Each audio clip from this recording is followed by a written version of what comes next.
Right. So, am I coming through? Yeah, Can you hear me? Okay, cool. yeah, So yeah, so I was thinking about this topic, like all things Plonk, and where to go from that, because Plonk is now about 5 years old, which for a ZK Snark proving system makes it pretty ancient. Um, and the reason why people still talk about Plonk, why I still use today, is because it's evolved um, over the years.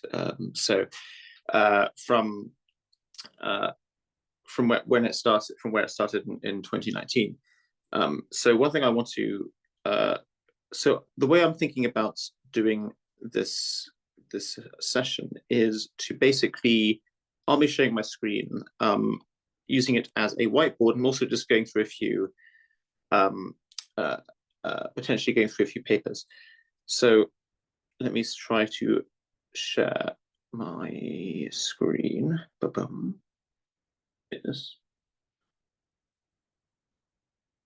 And first, I want to bring up the from back in the day, the original Plonk paper.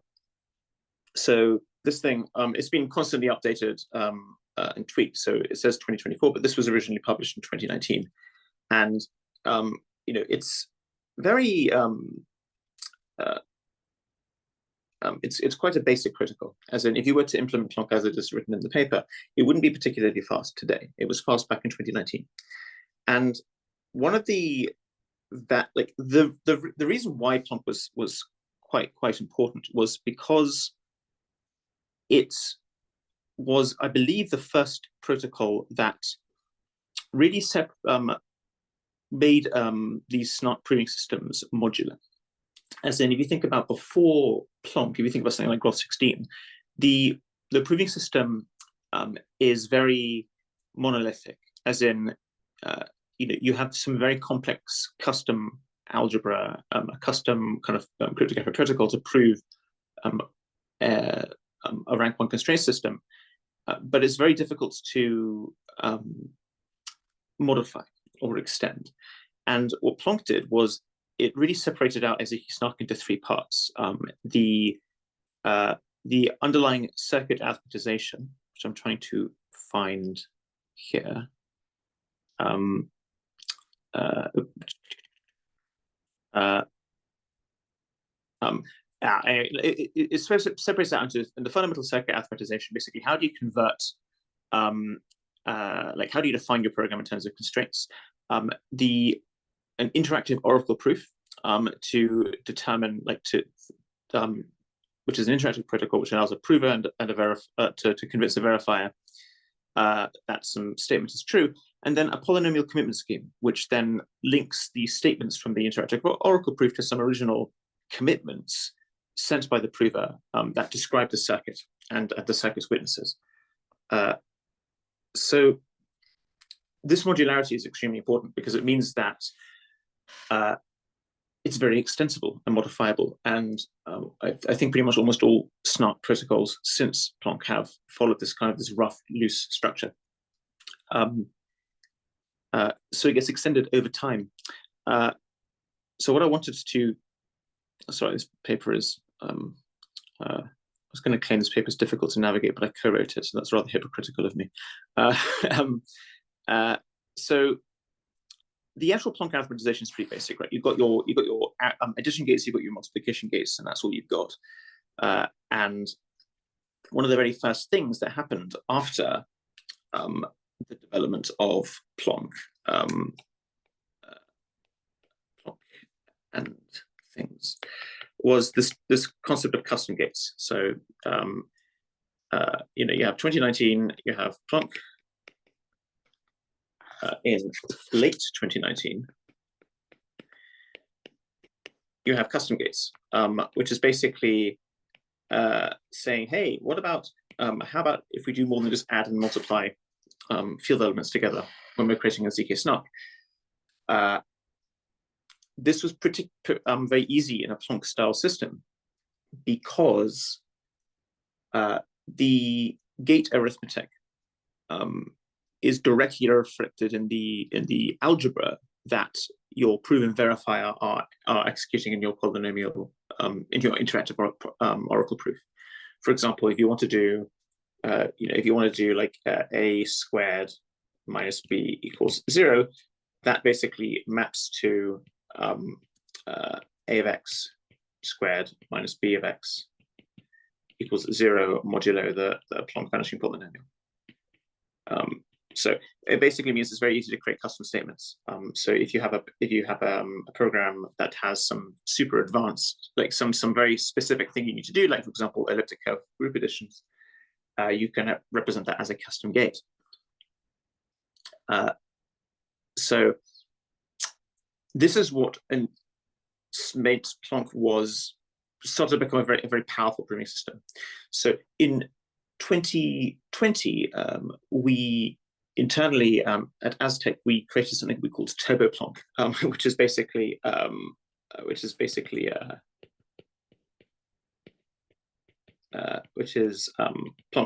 with some custom gates that we then used in a protocol in our Aztec rollup protocol. And what this enabled us to do is create a kind of a join split private style transaction in 64,000 constraints, when the equivalent for Zcash for the original Zcash protocol that circuit took 2 million constraints. So custom gates massively improved the efficiency of Snark circuits. And then later on in 2020, I think it was 2020, it could have been 2021, my brain is not working today, we have lookup protocols. So this was another major breakthrough in the kind of the Plonk ecosystem. So one of the big problems with Snark circuits is that all of the set constraint algebra has to be modulo some kind of prime field. And this is a problem if you actually want to prove a normal computer program, because a computer program normally does things, modulo 2 to the 32, 2 to the 64. You have logical operations that happen over bits. You have bitwise arithmetic. You have all of these operations which really just aren't possible to efficiently be represented via prime field arithmetic. For example, take let's say we want to do a 32-bit exclusive OR. So A XOR B equals C. That's a simple operation in a regular computer. We'd say, like a modern CPU is going to be able to do like 4 of these operations per CPU cycle, so on like a 3 gigahertz CPU, that's 12 trillion, 12 billion of these operations every single second. So this is like really basic usage data stuff. But in a Snark circuit, how do you do this? Well, step one is if you don't have custom gates, you decompose A, B into bits. Prove each bit. Each bit is in 0 or 1. So this straight up is 64 gates. If you're just talking about like basic R1CS arithmetic constraints, this is 64 gates. Step 2, you have to evaluate XOR algebra per bit. So which is 32 gates. So basically, I think it's, if you want to know, it's going to be what is it going to be? AI plus BI minus AI BI. That will give you an exclusive OR for a single bit. And then step 3, you have to compose C from sum of output bits. So this is a lot of addition gates. In an R1CS system, it's free. In a Plonkish system, it's not free. It's about 32 gates. So overall, for like a simple 32-bit exclusive OR operation, you could be looking at 128 gates, which is pain. And lookup table protocols can solve this. very, very easily, because the idea there is that you just create a, you can do something else. You define a size 2 to the 16 lookup table of 8-bit excludable operations. So the idea here is that your table has a 00011125525. So the idea is that you have every possible combination of 8-bit exclusive ORs, and then your 32-bit XOR operation is just a sequence of 4 lookups where you then add the outputs together. And in a system like lookup, you can do that in 4 constraints. So we're talking about a 32 times performance speedup. So that was rather a big deal when we published it. It wasn't the first lookup table protocol for ZK Starks, but it was the first lookup table protocol with where the number of constraints required to read an entry from the table was constant and did not depend on the size of the table. Particularly in our case, it's 1 constraint. So if people are curious, I can go through the lookup protocol, but that may take some time. So if people are really curious about that, we can do that in the Q&A. Nowadays, lookup has largely been superseded by lookup table protocols that are, I think, largely derivatives of it, and then some go beyond that. So for example, lookup successors. One of the big ones is lookup by Ulrich Haberk. I need to rewrite that properly. My handwriting is not very good in the morning. So what lookup does is it basically takes the formula in the lookup protocol and Ulrich asks the question, hey, if I take the derivative of this, I can turn these expensive products into cheap sums and create a much simpler protocol, a much more elegant one. So, for example, in Aztec internally, we're moving towards using lookup. You also have you have Plonk and CQ, which basically actually write out why these things are good. So this thing has better constants than ClickUp. So it's ClickUp. Plonk and CQ, you don't pay a cost like protocol like prove time, I believe, is not dependent on table size. Certainly that's the case for CQ. I'm not sure it's the case for Plonk. And then you have I think Lasso has a lookup protocol, where this one uses sparse polynomials, which can be very efficient for structured lookup tables.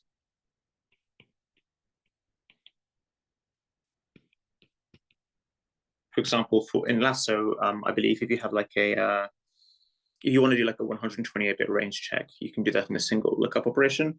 Whereas for something like ClickUp, you'd have to decompose that into a sum of 16-bit lookups. But it does require a sparse polynomial commitment scheme, which adds a small amount of complexity.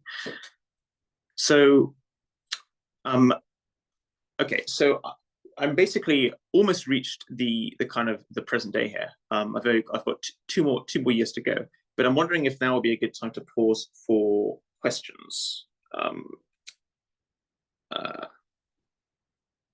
Let me go back to Zoom.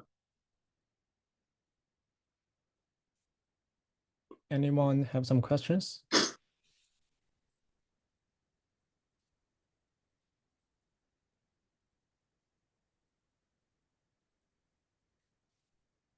They may not. Maybe you All can right, go on. I can keep going then. So I'm going to share my screen.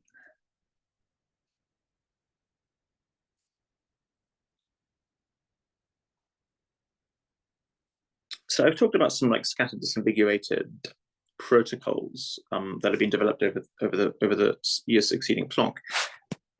Then let me move to I want to link this to protocols that were actually used, built, and deployed. So in 2022, we put together something we called UltraPlonk, which is basically it's Plonk plus some custom gates to do things like memory checking and range checks very efficiently, plus lookup tables.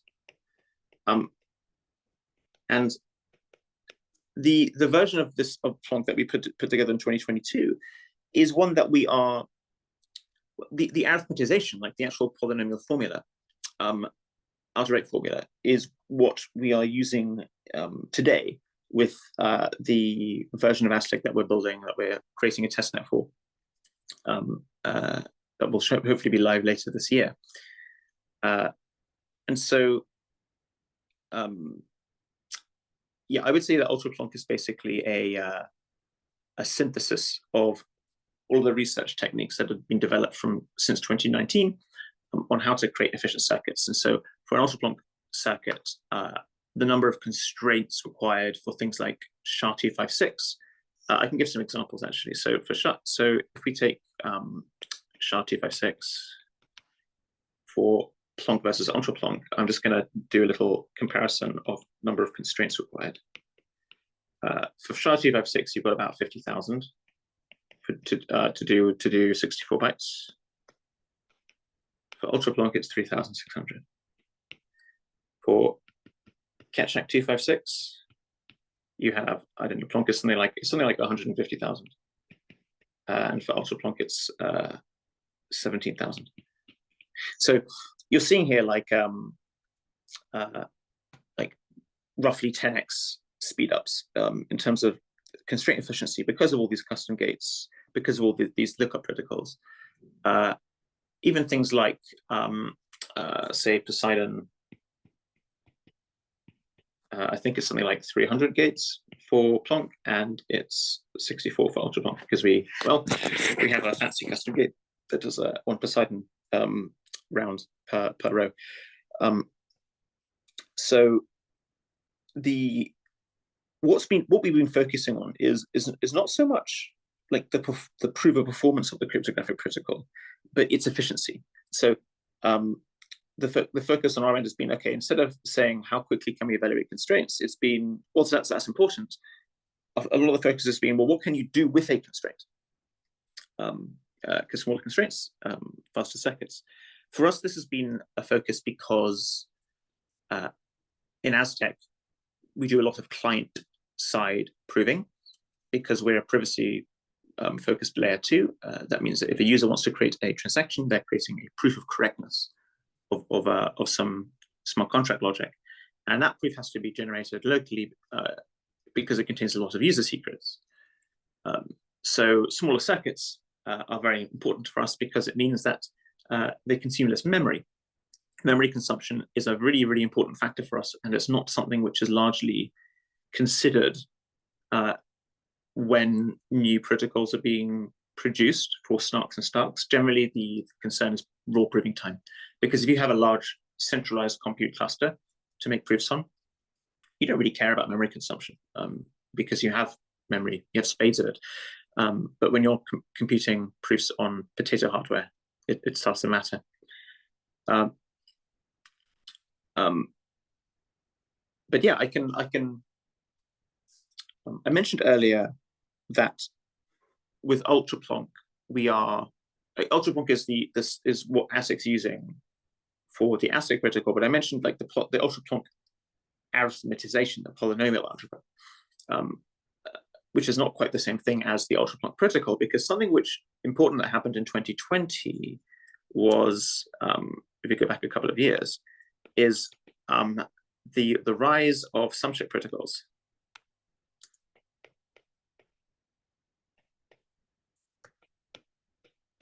So what the hell is a sum check? So a sum check is basically saying you have some vector a in f to the n. So I'm basically saying here a is a size n vector, and where the sum of ai equals 0 from I equals 0 to n minus 1. So it's basically saying this: you've got some vector, or a vector produced from some expression, and its sum is 0. Whereas what we use in Plonk is a vanishing test.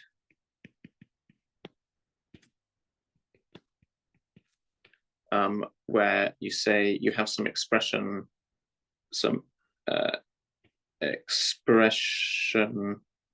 So hang on. So you have some polynomial expression e of x, where we're saying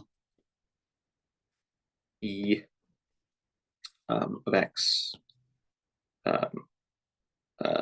equals 0 modulo some vanishing polynomial, which is to write it out fully. Well, it's been a while since I've been doing this kind of stuff, so let me see if I can remember it. So e of x equals some quotient polynomial times the vanishing polynomial, which is equal to the quotient polynomial times what is the vanishing polynomial? It's going to be times x to the n minus 1 over but that's it really. To be formal about it. If like this is assuming you're using the Lagrange base like you're on Plonk. So they're very different statements really, because one is talking about a sum of vectors, one's talking about polynomials. So the idea with the sum check protocol is you encode your vectors as multilinear polynomials. You basically use a multilinear vector commitment for a sum check protocol.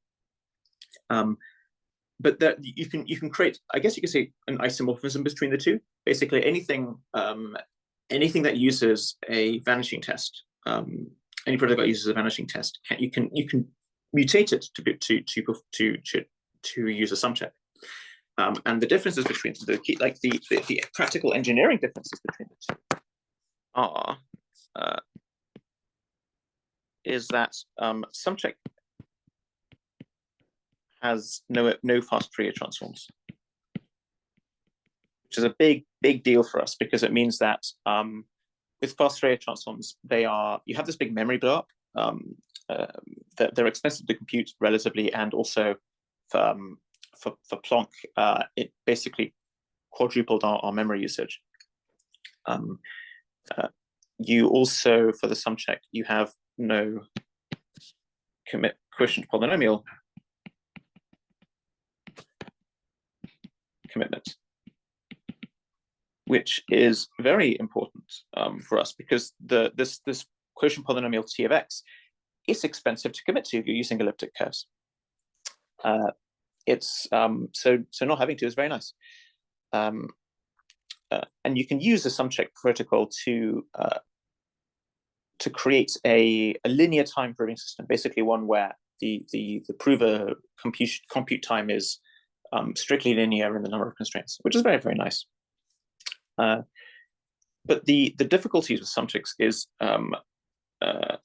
no easy cyclic shift.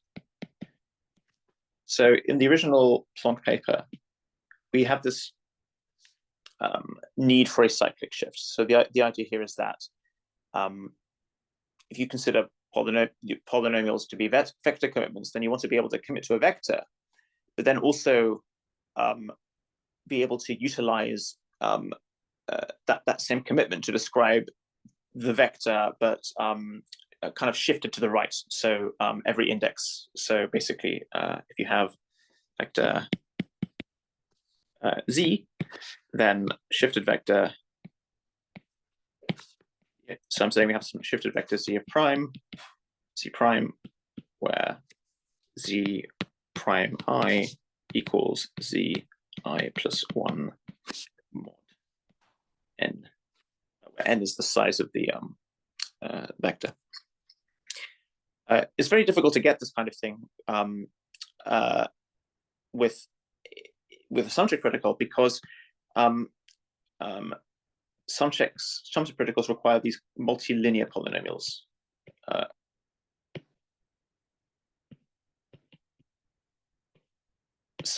Whereas quotient testing requires univariate polynomials, where the difference is in a multilinear polynomial. So, for example, let's say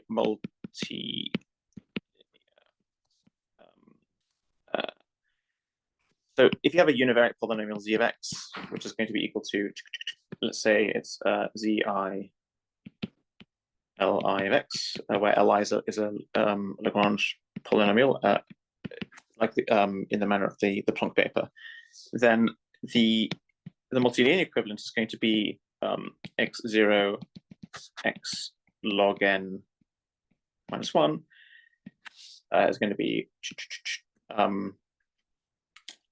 well, it's going to be the same thing, but the multilinear Lagrange polynomial. So the idea here is that basically for a multilinear Lagrange polynomial, all of these x coordinates, they'll take some value. They will only take the value 0 and 1, which is why it's called linear. I do not know if that's useful, but if you have questions about it, feel free to ask. I want to leave a bit of time for questions, because I think you mentioned that you'd had some pre-prepared. So I'm going to now whip through a few other things, because I've basically been talking about the history of Plonk and Plonker systems. But what I want to talk about is the present and the future.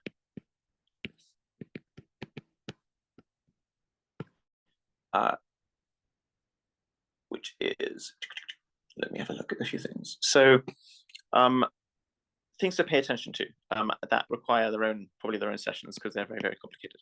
So IVCs, incrementally verifiable computation.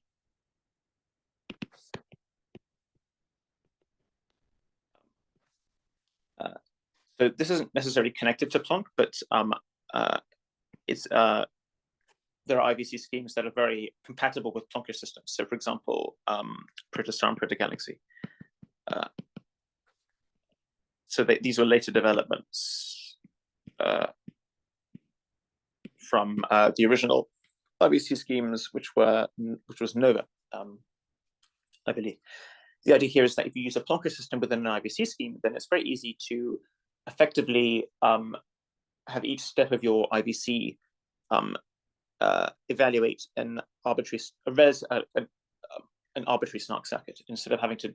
Normally in an IVC scheme, you're evaluating the same function over and over and over again. With a Plonker's IVC scheme, the function f that you're evaluating can be drawn from an enormous set of circuits. So 2 to the 20, 2 to the 30, which adds a lot of flexibility. And you can then use this kind of abstraction to even start to build up some interesting types of virtual machine abstractions. You also have small prime fields, circle stuck, e.g. So with circle stuck, you can use it's not really a prime, but you can use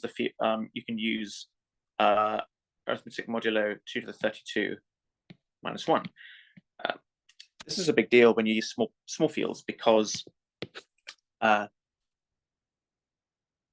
it means the basic operation that you're performing in your prover, prime field multiplication, becomes ridiculously cheap.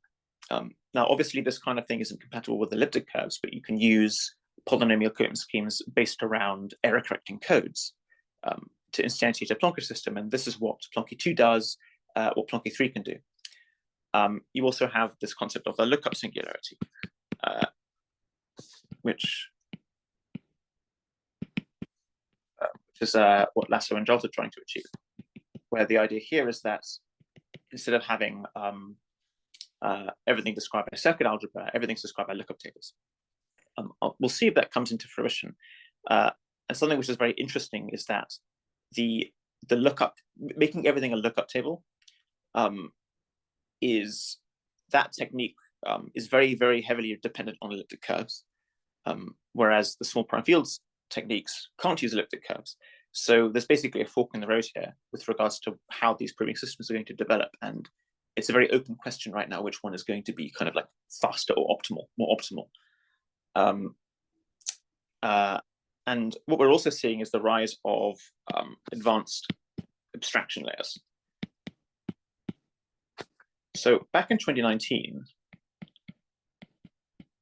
when I was putting together Plonk, if you wanted to define some kind of circuit arithmetization, so you want to describe the gates that you were going to use to describe a circuit, you need the definition of those gates, the description. It needed to be in some kind of like peer-reviewed, cryptographic research paper. Makes iteration and progress very slow. What we've seen nowadays is the rise of these very advanced abstraction layers, which makes it possible to, I guess you could say, configure circuits using human readable programming languages. So, for example, I'm talking about things like the PIL, which is called the Polynomial Identity Language. Look it up; it's very cool. We use a variant of it internally at Aztec these days, which basically what it allows you to do is just write polynomial expressions in a quasi-programming language, and then compile them into a circuit. This is very different to programming a circuit. What PIL does is it's what's used to describe the actual constraint types that your circuit supports.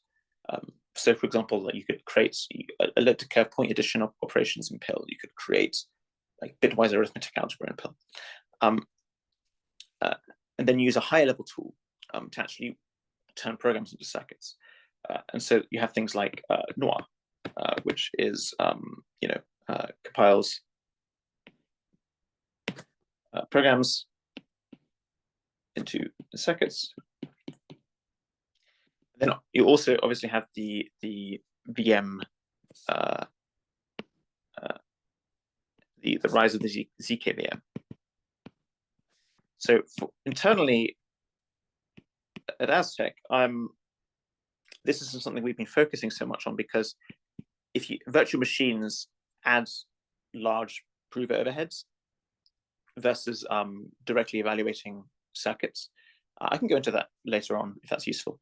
But it means that if you're focusing on client-side proving, where you're resource constrained, ZKVMs are quite painful. But when you have large centralized prover clusters, so you don't care about privacy, you only care about scaling or computation compression, then ZKVMs are extremely interesting because they allow for extremely high-level abstraction layers. You can just, like, for example, RISC-0 and SP1, where you don't even need to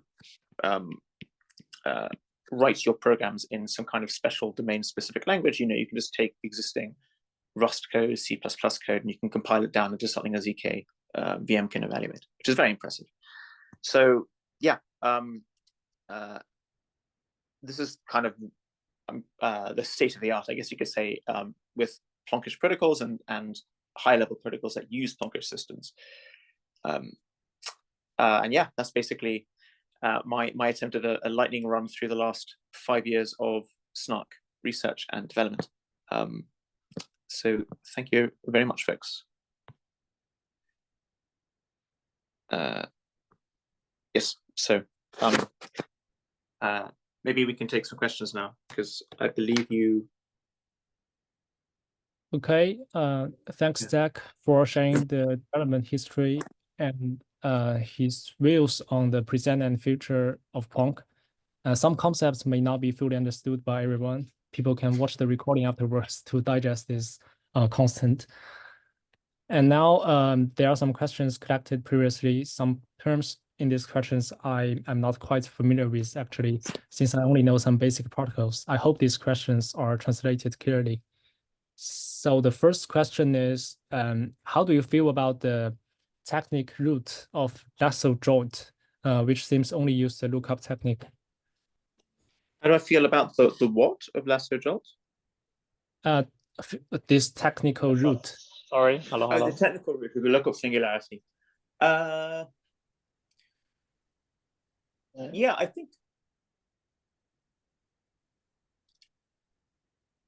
think that it's how do I put this?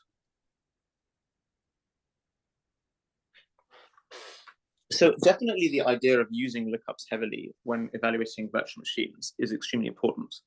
But that general concept has been around for at least 2 years, as in, like the ZK-EVM that Jordi produced for Polygon Zero made heavy use of lookup tables, and this concept of breaking down large lookups into smaller chunks. That being said, there is also quite a strong necessity in my experience for kind of lots of glue logic and glue arithmetic to find relations between very different lookups. So I don't believe that everything is going to be a lookup in the future, but I do believe that lookups will heavily dominate because they already do. If you're writing a ZKVM, you use lookups extremely heavily. What Lasso and Jolt do particularly efficiently is they make the lookup protocol itself more efficient under certain conditions, and that is very valuable. And certainly, this idea of having, if you have another core idea from Lasso and Jolt is if your lookup table is structured in some way, then you can create these very efficient lookup protocols as defined in their paper, which is not something that has been done before. And one of their key observations was, well, a lot of operations in a VM are relatively structured. If you want to do something like a risk 5 VM, particularly if it comes to range checks can be very structured. But bitwise arithmetic is bitwise logical operations aren't, from what I remember, they're not applicable to those kinds of techniques. So basically what I'm trying to say is I think the lookup singularity is it's it's one ingredient for a more complex dish, but it is an extremely valuable technique. Okay. Right. Thanks for your explanation. And the second question is, how much performance improvement can be achieved by using lookup technique to optimize a Plonkish circuit? I think this question has already been mentioned in your sharing, but could you enter it more time? It's about 100 normally, 100x, because because if you're doing some complicated bitwise operations, if you're doing a lookup that requires bitwise arithmetic, so that's doing Boolean operations, so you're operating on individual bits, then generally, if you don't have lookups, then you're going to have to be using one constraint per bit, combined with the fact that there's also going to be other costs in order to properly format your inputs and outputs into this weird bitwise form.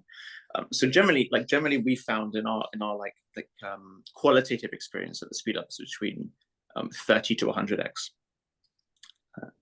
Yeah. Okay, thank you. And the next question is, many Plonkish circuits now adopt the scheme of Plonky 2 to generate proofs. Is there a better way coming up this year that can make the proof generation faster? Well, I mean, yeah,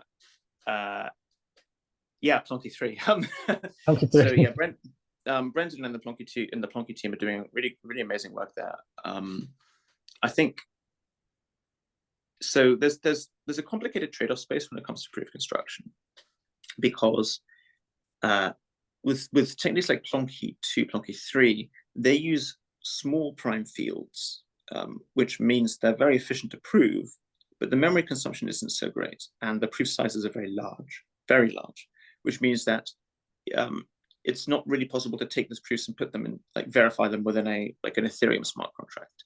You have to, if you want to use them in a blockchain context, you have to do this thing called a wrapping snark, where you've got to take a proof system with a slower prover that has a faster verifier, and you have to run the verification algorithm for a Plonky 2 or a Plonky 3 circuit. And that gets very expensive because if you want a proof that's easily verified on chain, then you need to use elliptic curves, because those are the ones with the tiny proofs.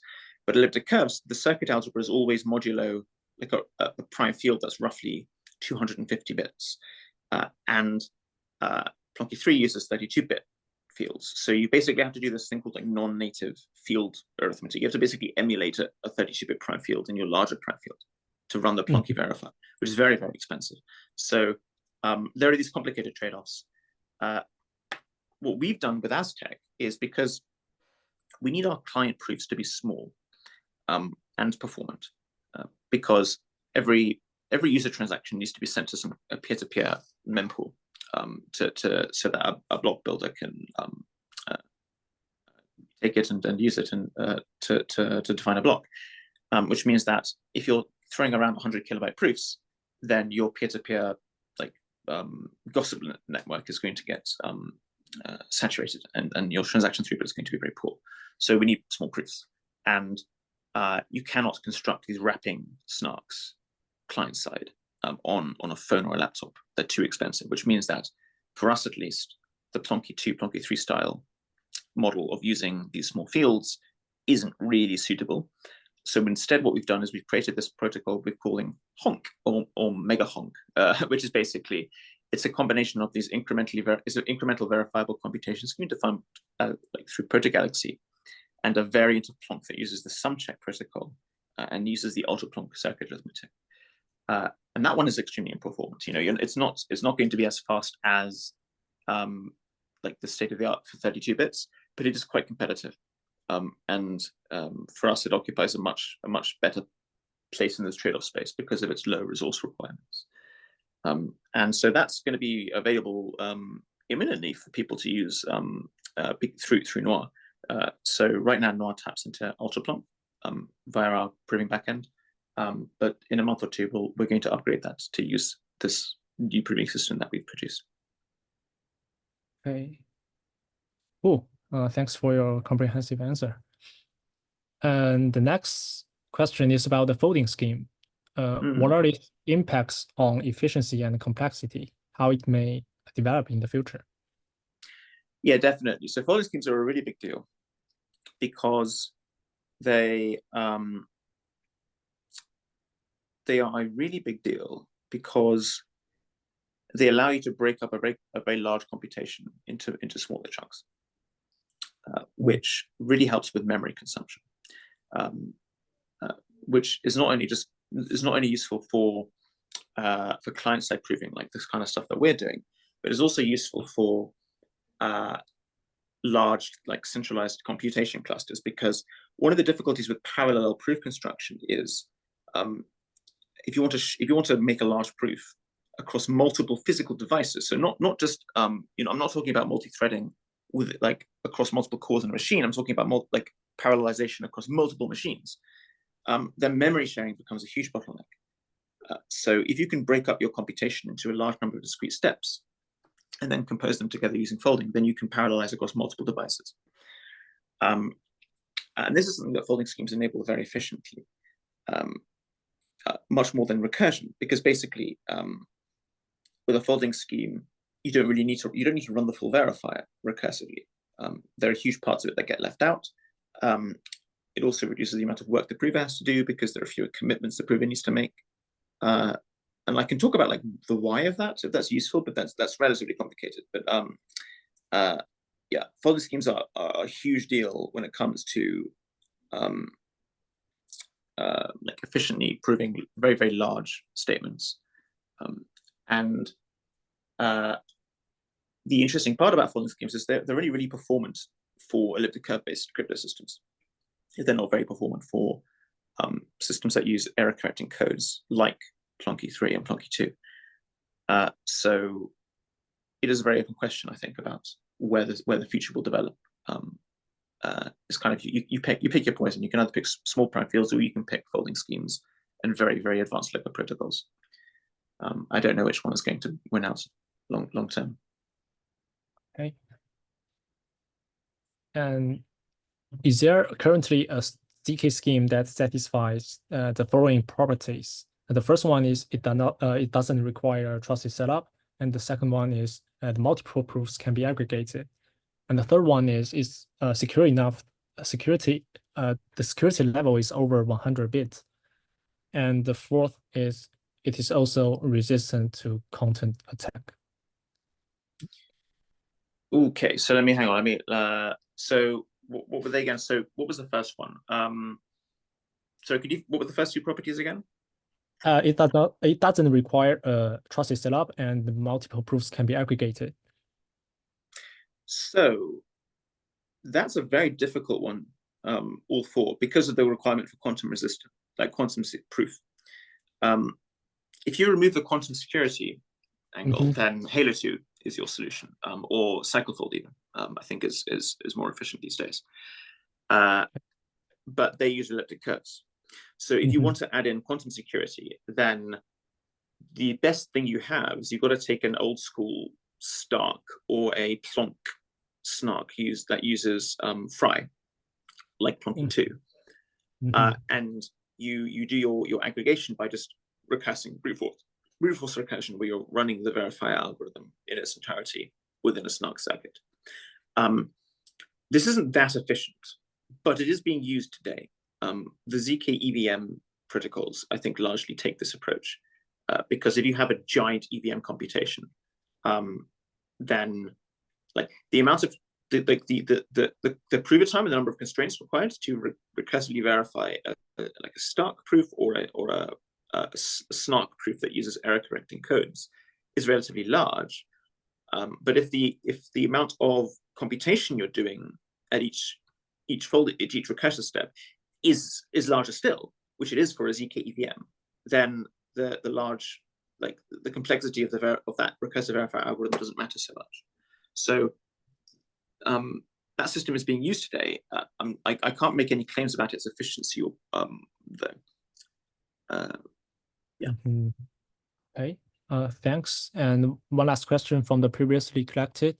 This question asks you to share some thought on which applications in the zero knowledge field you believe will see some breakthroughs in the coming years, such as ZK acceleration, privacy layer 2, etc. And what you envision of the future of ZK? So obviously, I think there's going to be some major breakthroughs in the privacy space because Aztec is going to be launching soon. Well, soon, with quotation marks. A lot of the ZK stuff, like technologies, are still in their kind of in their potential what if phase of like what if we could use these for very advanced use cases.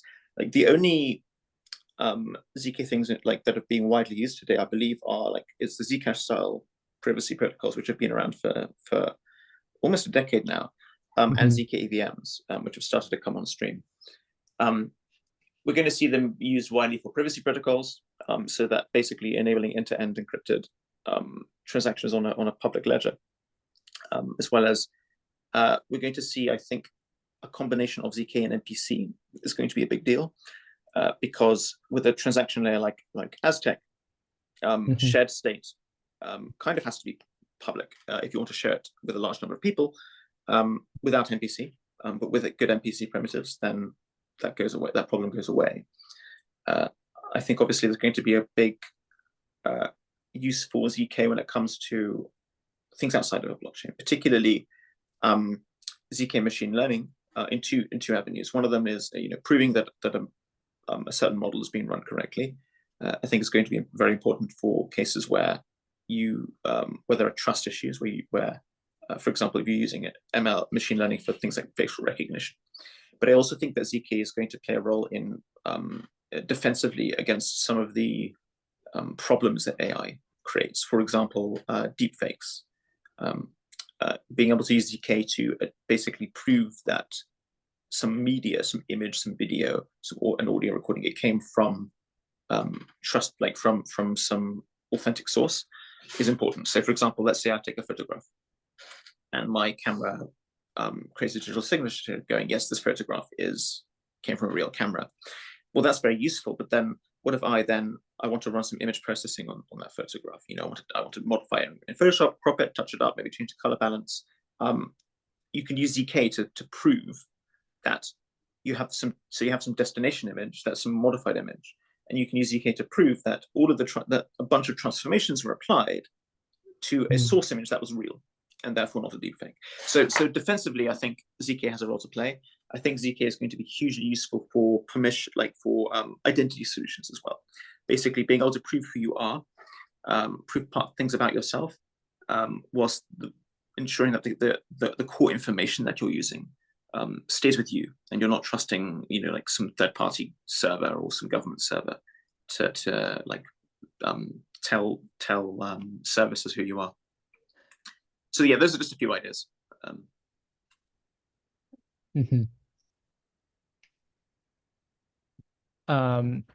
I think now some ZK rollups does not very much focus on the privacy part, and the privacy first is the main property of Aztec.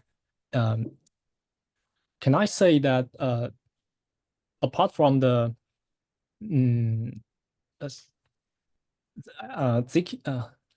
Aztec, can it be called a smart contract version of Zcash? Yeah, at a very high level it can. Okay. But it's a lot more than that, though. In my opinion, it's more like recreating the smart contract ecosystem of Ethereum, and that existing privacy, like existing programmable privacy paradigms, generally rely on this concept of kind of birth and death predicates for state transformation. So the idea is you have some UTXO that defines some state variable, and you have some function that must be executed successfully for that UTXO to be created, and a function that must be executed successfully for that UTXO to be destroyed. This is not useful for regular programmers and engineers, as in that's not how people think when they want to write a smart contract. And what we don't want to do is require engineers and programmers to basically like dance on eggshells and change their mental models to have to think more like a cryptographer than an engineer. So with Aztec, we don't have these concepts. We just have a much more simple idea of you have a smart contract, it has state, you have private functions and public functions. Private functions modify the private state, public functions modify the public state. But you don't have this idea of birth and death predicates. You don't have this idea of and you do have this idea of, like, in a smart contract, you have like a large number of state variables that are all like unified within a single contract with multiple functions that can be applied. So yeah, I say it's a lot more like Ethereum, but with private state than it is private Zcash. Okay. Thanks for your explanation. And now I think we can, anyone can come up to ask your question with Zach about the sharing content or anything about Plonk and ZK. Feel free to open the mic. 大家有什么问题都可以提问啊。 Hi, Zach, Yao here. So I have a question about the arithmetician, like Plonkish stuff. So what does require from Plonk for the proving system? And what do you think is its best proof system for Plonk? Is there anything? So what does Plonk require from the proving system? Yes. Well, it requires the ability to evaluate a polynomial interactive oracle proof and some concept and some idea of a commitment scheme. So for example, I can give you an example, like for our current day stuff for Honk, the polynomial interactive oracle proof is a summative protocol that uses ultra-Plonk arithmetization, and the commitment scheme is a multilinear polynomial commitment scheme as defined in the Zeromov paper. Now, those three things can be swapped out. You can create a Plonky 3 version where the polynomial commitment scheme uses Reed-Solomon error correcting codes, or FRI, basically. You could use, instead of sum check, you could use quotient testing with a vanishing polynomial if you wanted. So it's quite a flexible paradigm as to what the proving system needs to support. but generally it's going to need to support some kind of like quotient testing or zero testing or subject type IOP and some kind of polynomial commitment scheme. What was the second part of your question? What do you think is best suitable for Plonkish? Like, is there anything like most suitable, or it's difficult? It's difficult to say because the trade-off space is very large, right? What define best? Do you mean the fastest prover? Okay. Do you mean the fastest verifier? Do you mean the smallest proof size? So probably, Pardon? what are the optimization goals here? Like, yeah, okay. So the optimization goals are there are multiple things on the trade-off space. You have the prover time, you have the memory consumption of the prover, you have the proof size, you have the verifier time, and technically verify memory consumption, but nobody cares about that. And then on top of that, you also have recursion costs. But the recursion costs can kind of be derived from these 4 properties. And so most systems only focus on prover time. If you only care about prover time, I think Plonky 3 is going to be the fastest. But if you start caring about memory consumption and verify costs and the ability to do IVC, then things get very, very complicated very quickly. And so our internal, like the thing we've developed internally so our software is called Beresenberg, and the version of Plonk that we have there is the position, like the trade-off space for all these 4 properties that we need for Aztec and for private client-side proof construction. okay, thank you. I think that complicated is probably the answer I want. Thank you. Hi, this is Venus from ZK Cross. Sorry, I'm not adept. So, my question is kind of rough than the previous ones. I mean, so apart from the security that ZK placed in a virtual machine, right? Is it important for compression to play a role in VM? Yeah, to like save the cost or to speed up. Yes. Yeah, that's my question. Thank you. Sure. Hi, Venus. You don't need to apologize for not being a dev, if I heard you correctly. Yeah, this is for everyone. So when you say so it's important for compression to play a role in a VM, do you mean being able to like run compression algorithms within a VM, or do you mean like compressing a lot of computation into a very small proof? The second one. Yeah. So compression is very important. Like it's called like computation compression or proof compression. And it's kind of one of the key goals of a ZK VM is in like if you have a really, really large computation that needs to be performed, and you need to run this computation on a very weak computational device, it's much more efficient to get somebody else to prove this like computation in a ZK VM, and then your weak computational device will just verify the proof. So, for example, like the weak computational device could be the Ethereum network and an Ethereum smart contract. So it is important, but generally, what happens with these systems is you have this two-tier approach where you have a proving system which is very good at evaluating a ZKVM. So, for example, Plonky or the proving system that Polygon 0 uses.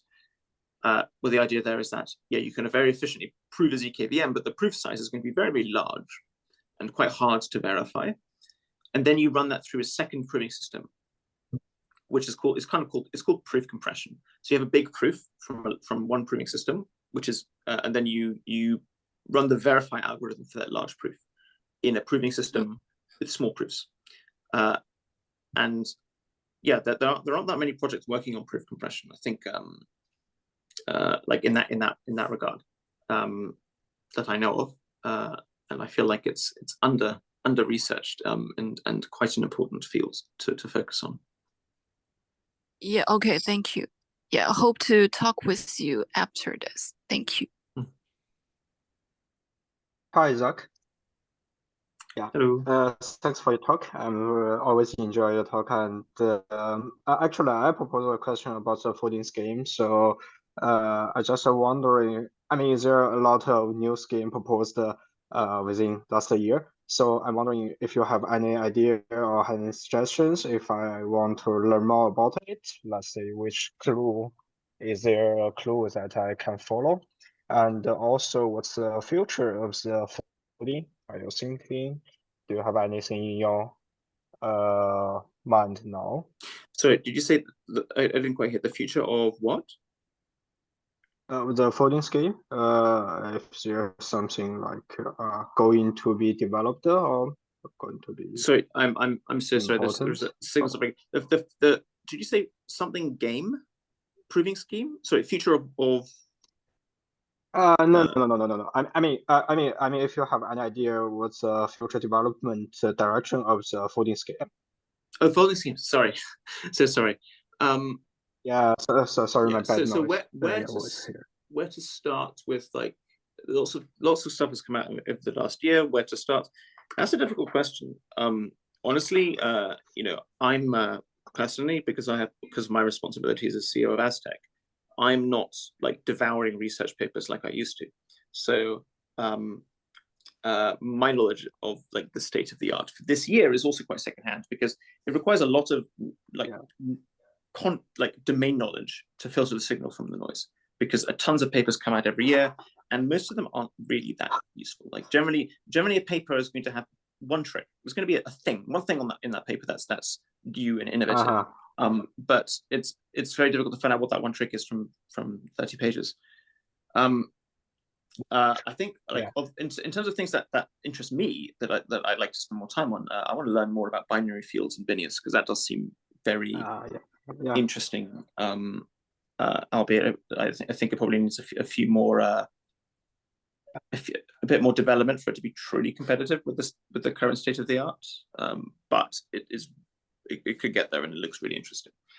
In terms of where our folding scheme is going to go, well, there's two avenues really. One of them is somehow make efficient folding schemes that don't require elliptic curves. I don't know if that's possible. There might be some impossibility results there. But I'm also thinking about that. Yeah, because it relies on, like, existing fast folding schemes rely on these things called like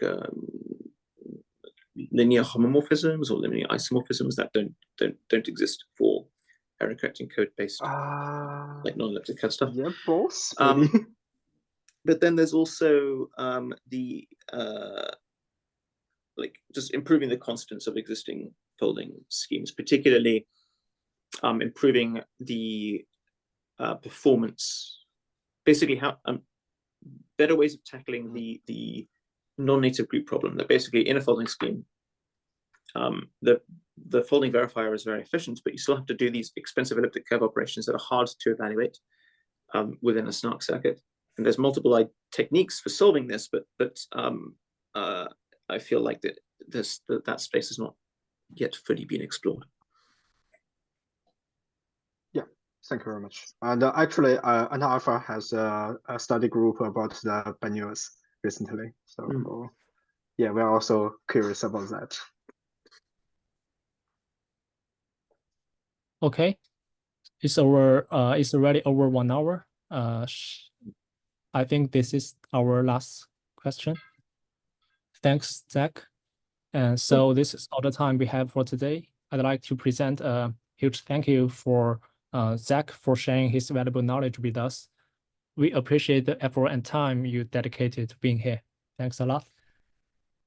Well, it's a pleasure. Thank you very much. Take care, everyone.